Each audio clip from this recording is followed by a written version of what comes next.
Unha maneira de loitar contra o despoboamento en Galicia é activando os núcleos rurais que están en situación de abandono. Así, xorden as aldeas modelo, un proxecto impulsado pola Xunta de Galicia para poñer en produción de maneira sostible esas terras de alta capacidade produtiva.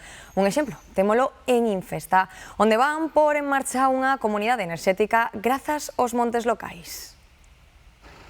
Dende o ano 2019, esta aldea de Infesta, en Monterrei, é unha das 21 aldeas modelo que existen en Galicia.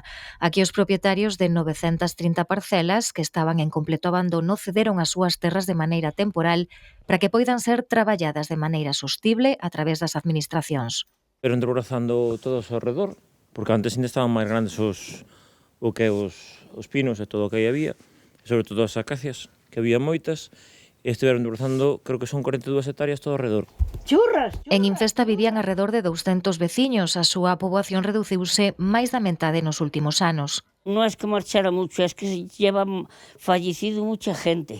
5 años casi se marcharon 20 personas.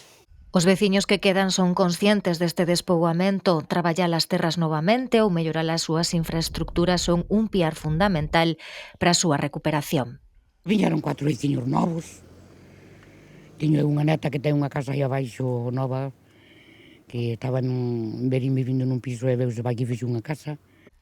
Ese é un dos obxectivos destas aldeas modelo. Este venres presentaron a que será a súa nova rede de calor, unha caldeira de biomasa que abastecerá de maneira sostible a unha trintena de vivendas.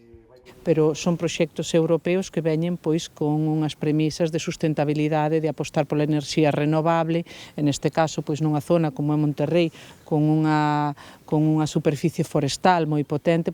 De momento arrancarán coa axuda das administracións autonómica e local, pero máis adiante serán os propios veciños os que poderán xestionar esta instalación en colaboración coas comunidades de montes, un traballo conxunto fronte ao abandono que tamén permitirá reducir o risco de incendios.